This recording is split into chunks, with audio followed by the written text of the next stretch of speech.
জীবনের প্রথম আজকে আমি হচ্ছে কাচ্চি বিরিয়ানি রান্না করব। এই রান্নাটা কিন্তু আমি আগে কখনোই ট্রাই করি নাই, সরাসরি কাউকে রান্না করতেও দেখি নাই। আজকে আমি প্রথম হচ্ছে নিজের অভিজ্ঞতা থেকে কিছু কিছু ভিডিও সহযোগিতা নিয়ে আমি হচ্ছে রান্নাটা করব। কেমন হয় জানি না, যেমনই হোক আপনাদের সাথে আজকে শেয়ার করতেছি। রান্নার ভিডিও ইউটিউবে কিন্তু অনেক আছে, ইউটিউব ফেসবুকে ঢুকলে কিন্তু রান্নার অনেক অনেক রেসিপি পাওয়া যায়। আমি এখানে রান্না শেখাতে আসি নাই বা শেখানোর সাহসও আমার নাই আপনাদেরকে।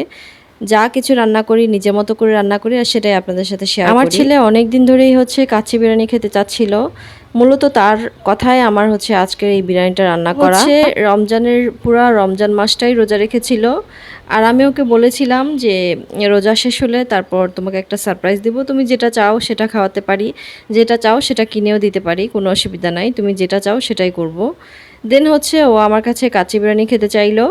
আমি বললাম যে বাইরে না গিয়ে আমি যদি ঘরে তোমাকে বানিয়ে দিই তাহলে কি ভালো হবে? ও বলছে ঠিক আছে আম্মু, সেটা হলে তো আরও ভালো হয়। তো সেজন্যই হচ্ছে আজকে কাচ্চি বিরিয়ানি রান্না করা। বাচ্চাদেরকে ছোটোবেলা থেকে এই ছোটো ছোটো কাজ দিয়েই কিন্তু উৎসাহ দেওয়া উচিত। এতে করে তারা আস্তে আস্তে করে নিজেদের কাজগুলো যেগুলো করতেই হবে সেগুলো হচ্ছে অভ্যাসে পরিণত করবে। আর সারা জীবন আমার ছেলের মনে থাকবে যে আমি রমজান মাসে প্রথম 30টা রোজা রাখার পর আমার মা হচ্ছে কাচ্চি বিরিয়ানি রান্না করে আমাকে খাইয়েছিল। হয়তো অনেকে দেখবে না, কিন্তু আমার আজকের এই দিনটার কথা সে কারোর সাথে শেয়ার করতে পারে, গল্প করতে পারে, সেটাতে তার প্রাউড ফিল হতে পারে, বা যারা শুনবে তাদের কাছে অনেক ভালো লাগবে। একটা সময় আমার ছেলে অল্প একটু ভাত নিলে সেগুলো প্রায় ঘন্টা দেড় ঘন্টা সময় লাগিয়ে দিত ভাত খাওয়ানোর জন্য, কিন্তু আস্তে আস্তে আমি একটা টেকনিক অবলম্বন করলাম, হচ্ছে তাকে ভাত খাওয়ার জন্য উৎসাহ দিলাম। আর সেটা হচ্ছে ওকে বললাম যে তুমি যদি 10 মিনিটের ভিতর ভাত খাওয়া শেষ করতে পারো তাহলে তোমাকে টিভি দেখতে দিব, মোবাইল দেখতে দিব 5-10 মিনিটের জন্য, তোমাকে কোনো একটা সারপ্রাইজ দিব, কখনো চকলেট কিনে দিতাম। আছে না, মানে অনেক ধরনের করে ও যেটাতে খুশি হয় আমি সেটাই করার জন্য চেষ্টা করতাম। এভাবে করেই আস্তে আস্তে হচ্ছে তাড়াতাড়ি করে ভাত খাওয়া শিখেছে।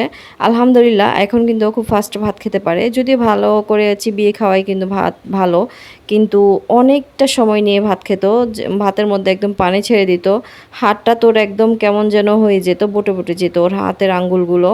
তো এতটা সময় লাগতো বলে আমার নিজের কাছেও বিরক্ত লাগতো। আবার দেখা যেত কোথাও যদি বেড়াতে যেতাম, দাওয়াতে গেলে ও হচ্ছে নিজে নিজে খেতে চাইতো, আর তখন অনেক দেরি দেরি করে ফেলতো। এই সমস্ত দেখে কিন্তু আমার কাছে অনেক বেশি খারাপ লাগতো যে কখন আমার ছেলেটা একটু তাড়াতাড়ি করে ভাত খাওয়া শিখবে।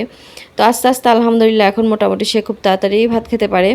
তবে এখন আমার কাছে মনে হয় যেন অনেকটাই স্লো, আলহামদুলিল্লাহ তারপর অনেক তাড়াতাড়ি হয়েছে এভাবে উৎসাহ দিতে দিতে।